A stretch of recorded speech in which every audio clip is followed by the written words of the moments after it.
centro de todo eres Jesús.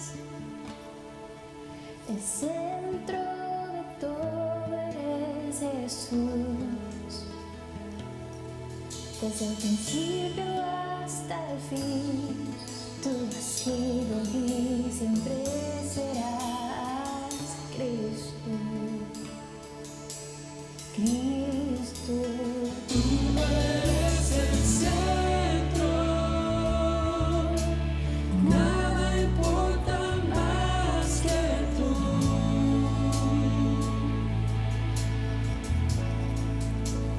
Todo el universo gira en pos de ti, Jesús, de ti, Jesús. El centro de mi vida es Jesús. El centro de mi vida es Jesús. Desde el principio hasta el fin, tú has sido y siempre serás Cristo. Cristo, tú eres el centro, nada importa más que tú.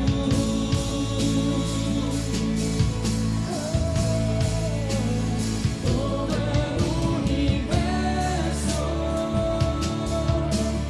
gira en pos de ti, Jesús, de ti, Jesús. De mi ser hasta el cielo, Cristo sé el centro. Mi vida eres tú, sí, mi vida eres tú. De mi ser hasta el cielo, Cristo sé el centro. Mi vida eres tú, sí, mi vida eres tú.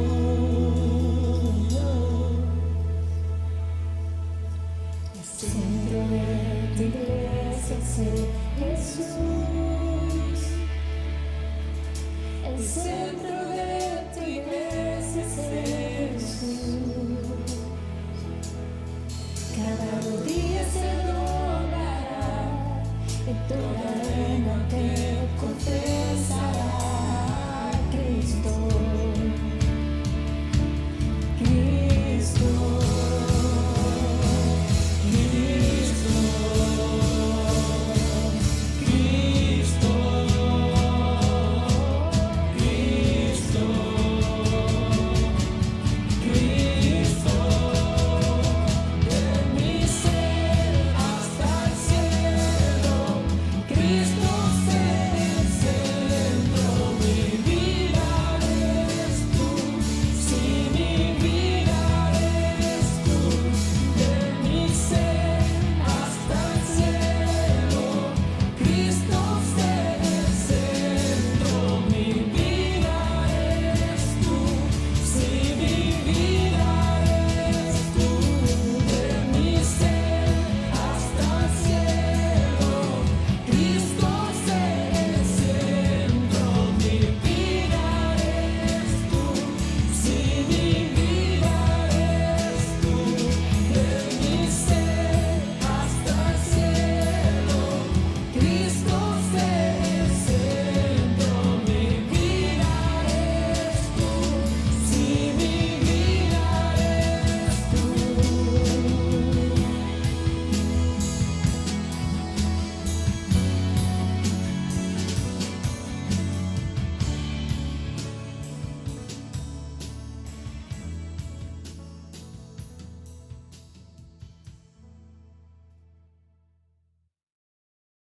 Soy Javier Carlos, pastor de la Iglesia Alianza Central.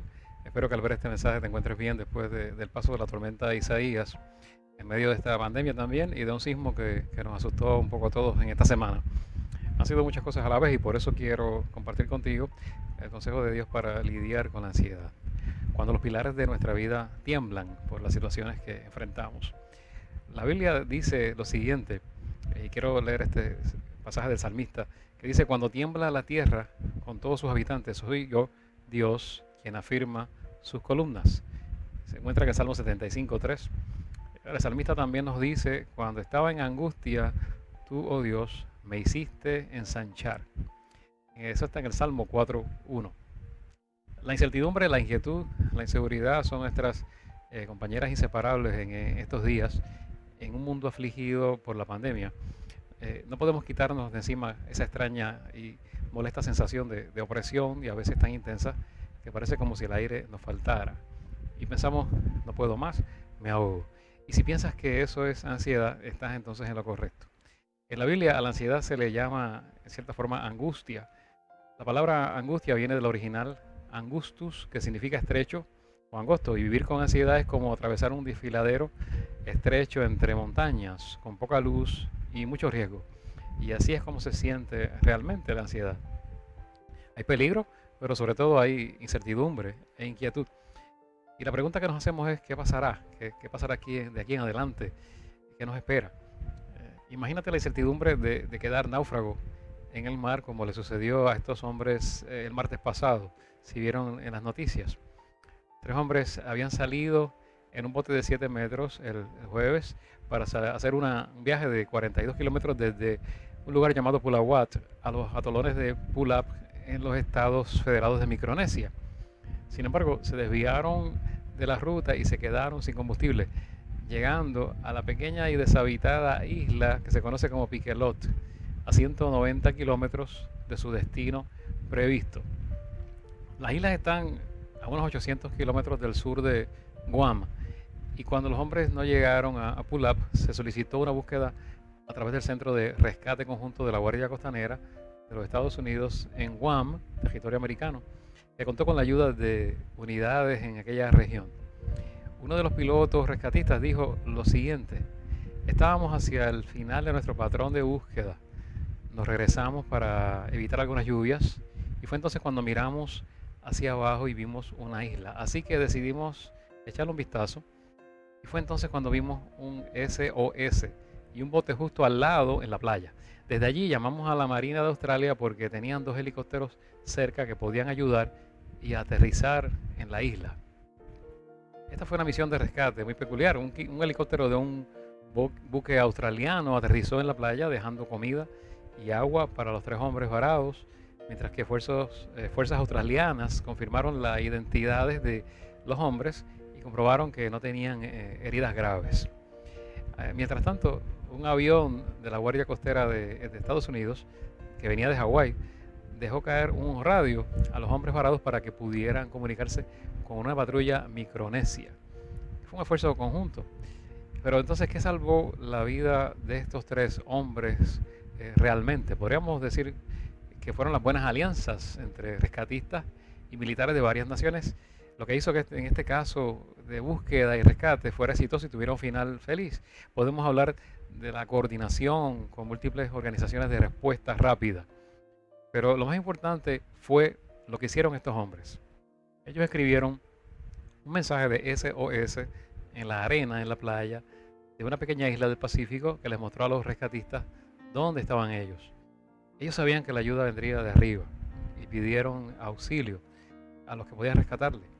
Y sin duda esa historia parece de película. A mí me recuerda la película Castaway de Tom Hanks, quien queda solo varado en una isla y solo hablaba con su amigo Wilson, que en realidad era una bola de soccer, si mal lo recuerdo.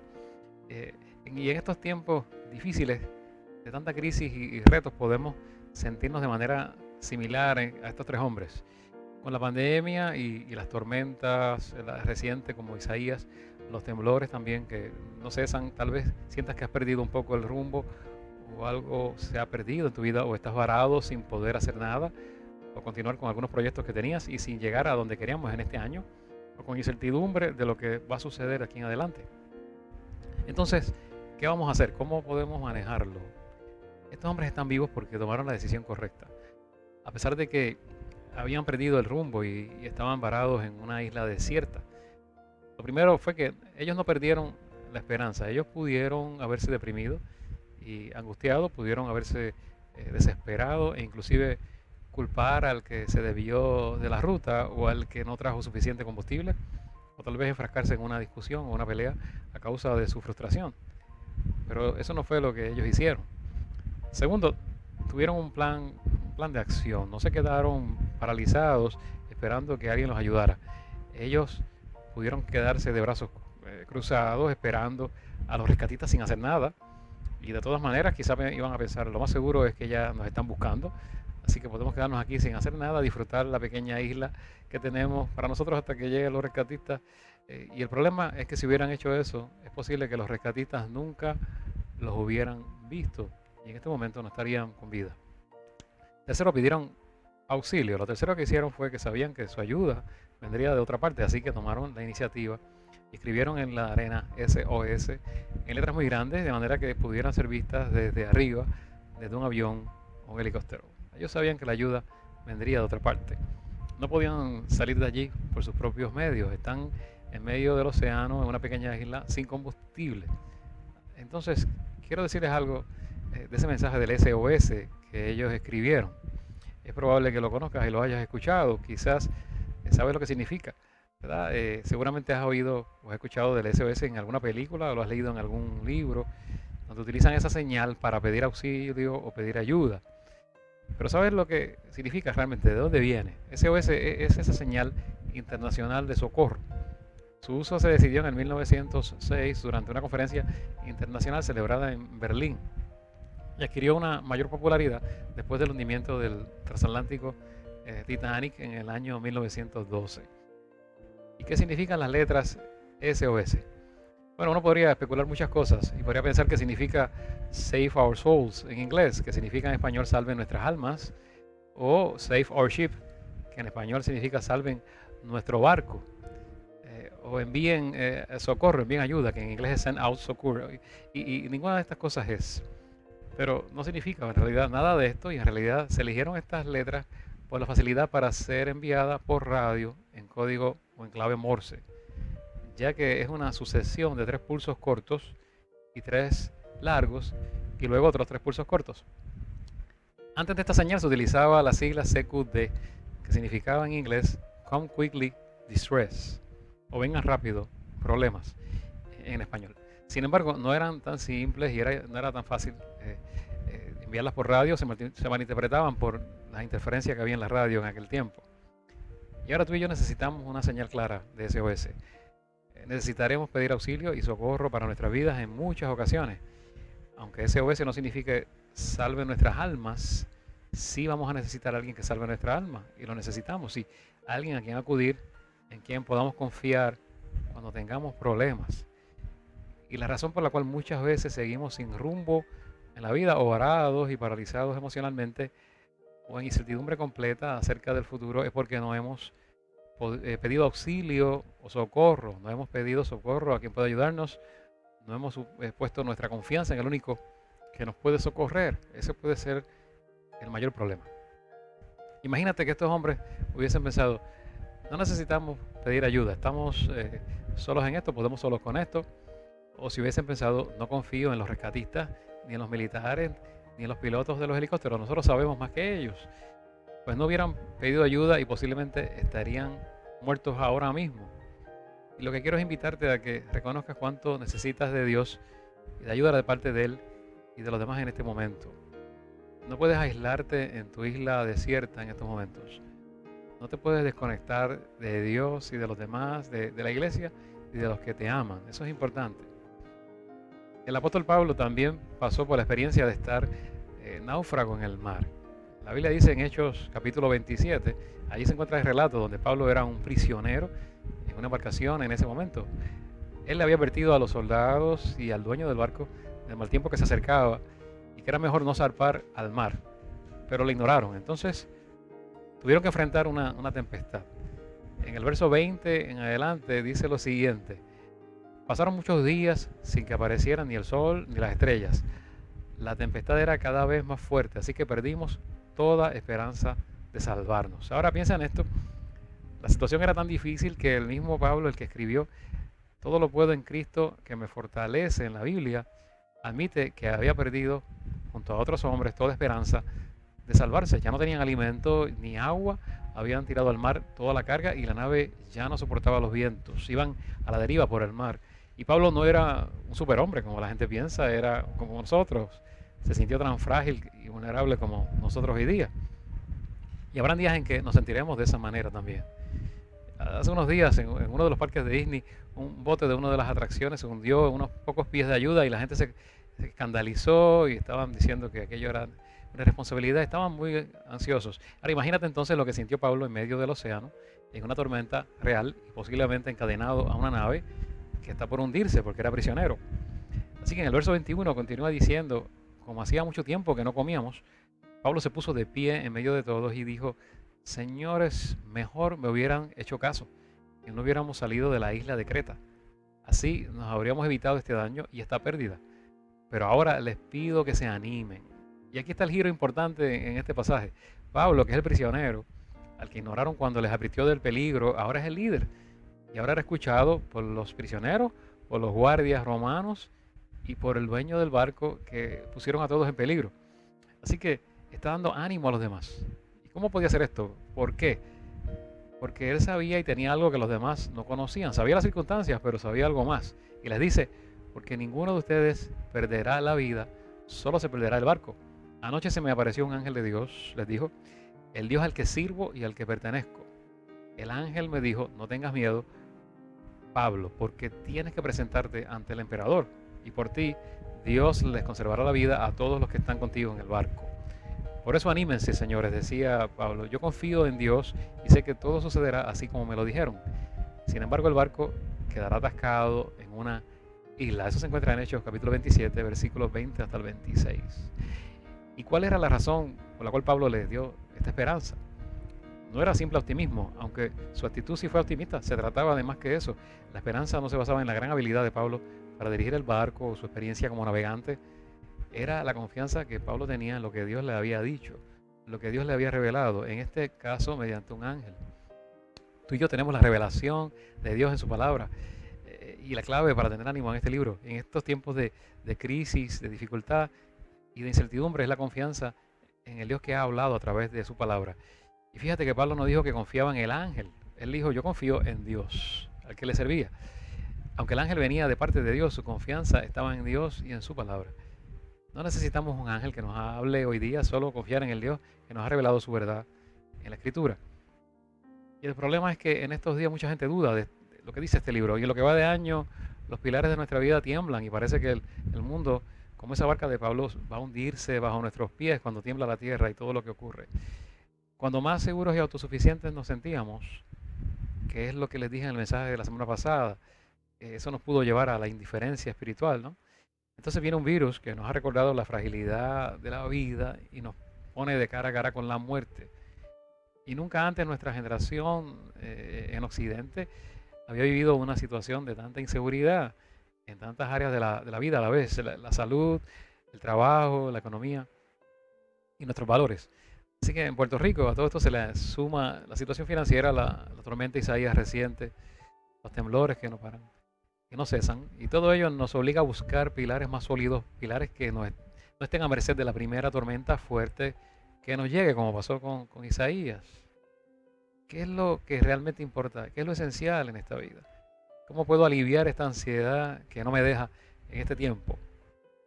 El psiquiatra cristiano español Pablo Martínez Vila nos dice que la ansiedad es un problema multidimensional donde se mezclan factores sociales, psicológicos, biológicos y espirituales. Es muy complejo el problema y no podemos dejar fuera ninguno de ellos. Ahora, la ausencia de significado vital es el problema básico que provoca la ansiedad en el ser humano. Así que la causa primordial, la causa última de ansiedad radica en la falta de significado y propósito en la vida.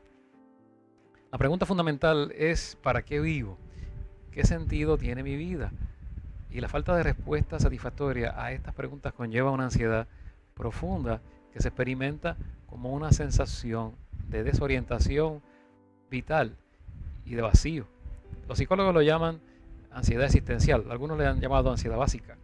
Y no es casualidad que uno de los libros más leídos en la segunda mitad del siglo XX haya sido El hombre en busca de sentido, del psicoterapeuta Viktor Frankl, sobreviviente de los campos de concentración nazi. Y es cuando algo falta y algo falla en nuestra vida. Y ellos dicen que la clave terapéutica es y se encuentra en una relación genuina con el prójimo, una relación donde hay amor recíproco. Este es el principal instrumento de curación que encuentran los psicólogos. Y este punto de vista coincide en parte con el diagnóstico bíblico. Dios creó a los seres humanos con una gran necesidad de relaciones, ¿no? No es bueno que el hombre esté solo, dice la Biblia. Le haré ayuda idónea para él, en Génesis 2:18 en la creación. En tanto que hemos sido creados a imagen y semejanza de Dios, nacemos con un profundo deseo de contacto con un tú, con el otro. Eso es esencial para el ser humano.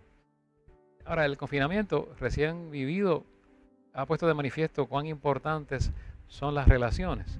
El aislamiento nos sofoca y provoca agonía y ansiedad en las personas. Y la realidad, sin embargo, nos muestra que muchas personas, aún con relaciones sociales satisfactorias, tampoco tienen paz. Les falta esa armonía interior que la Biblia en el Antiguo Testamento llama shalom. La relación con el prójimo, por buena que sea, no acaba de llenar ese vacío. Persiste la inquietud. Se echa de menos un algo que es difícil de describir y entender. Alguien llamado George Steiner, que es un destacado pensador agnóstico contemporáneo, se refiere a este vacío como una nostalgia del absoluto. Falta el absoluto en nuestra vida. Según él, esta nostalgia es resultado del vacío moral que hay en la cultura occidental por el declive de las religiones. Y en la antigüedad, Pascal, ese gran científico francés, describió esta idea con un pensamiento que es memorable y muchos han leído o recuerdan. Él dijo: en el corazón de todo hombre existe un vacío en forma de Dios, que no puede ser llenado por ninguna cosa creada, sino solo por Dios en Jesucristo. Lo que añoramos no es algo en la vida, no son cosas, es alguien. Pascal, que era un profundo conocedor de la Biblia, sin duda debió inspirarse en el salmista, que describe esta ansiedad existencial con las siguientes palabras: como el siervo brama por las corrientes de las aguas, así clama por ti, oh Dios, el alma mía. Mi alma tiene sed de Dios, del Dios vivo. También dijo el salmista: en Dios solamente está acallada mi alma, en Dios solamente reposa. Mi alma tiene sed de ti, mi carne te anhela en tierra seca y árida donde no hay aguas. Y el problema no es que algo falla, sino que alguien falta en nuestra vida. El hombre puede proclamar y creer la muerte de Dios, como hizo Nietzsche hace muchos años, pero no puede eliminar su sed de Dios. Encontramos aquí la respuesta última a la ansiedad. Nuestra necesidad de relaciones es bidireccional, con el prójimo y también con nuestro Creador. Necesitamos relacionarnos con un tú humano, pero también con el otro divino, el tú divino, con Dios. Y la separación de Dios es la causa de esta ansiedad última, básica en nuestra vida. Según el relato bíblico, al principio no existían los problemas emocionales, no había miedo, ni vergüenza, ni dolor en la situación original en la que Dios puso al ser humano. La relación cercana con el Creador le daba plenitud de vida y completa paz. Era una vida satisfactoria. La ansiedad surgió tan pronto como el ser humano se alejó de Dios. En Génesis nos dice el texto bíblico lo siguiente: tuve miedo y me escondí. Hay una relación causa y efecto aquí. La primera mención de la ansiedad en la historia aparece cuando el ser humano rompe su relación con el Creador y se esconde de Él. Y a partir de entonces el hombre tiene conflictos de todo tipo, en todas sus relaciones, consigo mismo, con el prójimo, con la naturaleza, con su entorno. Entonces necesitamos a un Padre que nos dé confianza y un ancla que nos dé esperanza. Es aquí donde la fe cristiana se convierte en el bálsamo que llega a lo más profundo del alma, allí donde no pueden alcanzar ningún recurso humano. La fe nos proporciona de forma suprema los dos recursos terapéuticos que calman la ansiedad profunda. Número uno, un Padre que nos da confianza, y un ancla, que es Jesucristo, que nos brinda esperanza.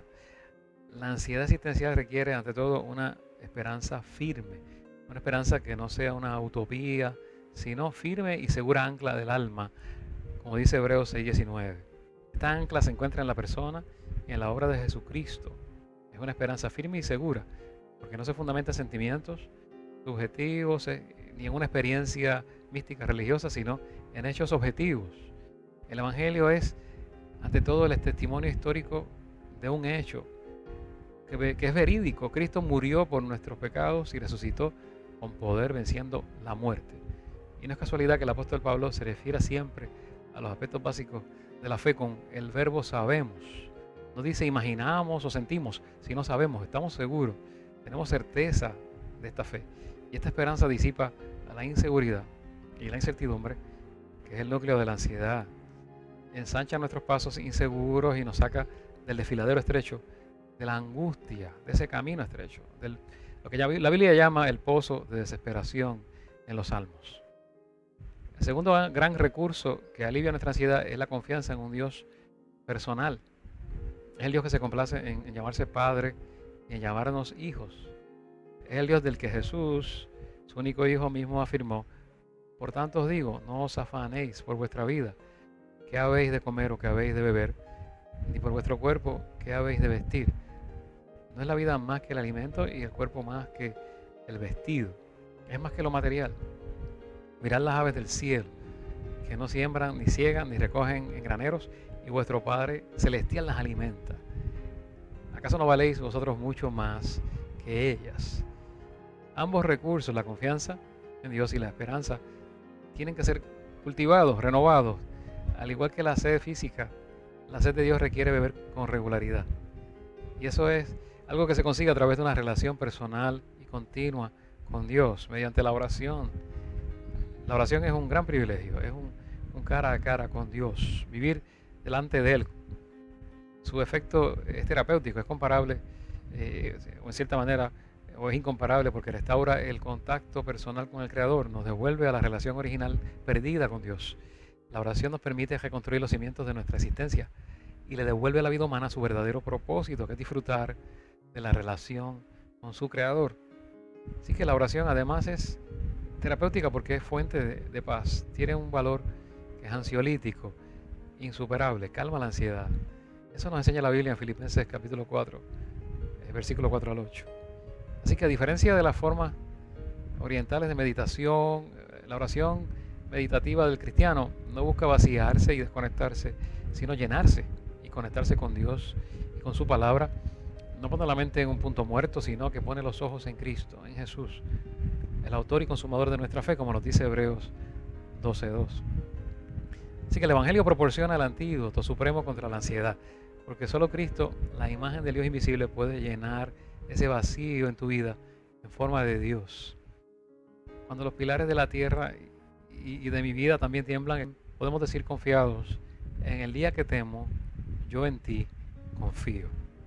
Te invito a orar en esta hora para que el Señor nos siga brindando esperanza y podamos seguir confiando en su cuidado y su protección en estos tiempos difíciles. Y bueno, te damos gracias en esta hora, te doy gracias por los que están en esta hora conectados viendo este mensaje, Señor. Queremos mirar tu palabra que nos brinda en esta hora una esperanza única y nos permite vivir en medio de estos retos y todas estas situaciones que vivimos de manera confiada, anclados en la fe en Jesucristo. Nos sentimos seguros allí porque sabemos que tenemos un Dios que nos ama. Confiamos en ti, Señor, que estás al cuidado nuestro. Gracias porque aún en tiempos de ansiedad tú puedes mostrar tu poder y tu fuerza, y puedes darnos fortaleza para continuar adelante y mantenernos en situaciones como esta donde parece que perdemos el rumbo o nos sentimos varados o detenidos. Sabemos, Señor, que tú estás en control de todas las cosas y por eso confiamos en ti. Padre, que nos quites la ansiedad. Pedimos, Padre, que esa ansiedad que nos tiene en esta hora angustiados, que quizás nos quite el aliento. Permite, Señor, que en este tiempo podamos, Señor, ser librados de ella simplemente porque sabemos en quién hemos confiado, como Pablo, sabemos a quién servimos y sabemos quién ha hablado en su palabra, que eres tú, Señor. Que tengamos esa ancla segura, que no nos sintamos a la deriva porque sabemos que tú eres el Dios que nos sostiene y tenemos certeza de esa fe.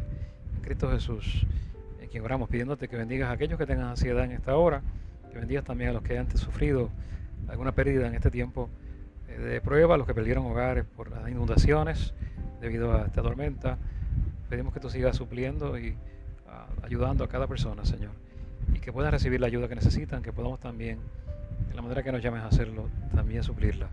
Y en Cristo Jesús, Padre, que no olvidemos, Señor, aquellos que en este tiempo están también quizás más dolidos, más ansiosos, los que han tenido otras situaciones personales que le han afectado. Bendice sus vidas y súpleles. Y líbranos, sigue librándonos, Señor, de esta enfermedad, que podamos estar en salud. Y Padre, que no nos desesperemos, sino que nos animemos los unos a los otros, como hizo Pablo animando a aquellos hombres en aquella barca. Que podamos brindar ánimo, porque sabemos en quién hemos creído, en Cristo Jesús, en quien oramos. Amén y amén. Te doy gracias por estar este rato conmigo y escuchar este mensaje. Te invito también a que sigas cada domingo viendo estos mensajes por nuestro canal de YouTube. Y los martes estamos también reuniéndonos por Zoom en nuestra reunión de oración y estudio bíblico a las 7:30. Así que te deseo una bendecida semana. Que Dios te bendiga ricamente también en este día.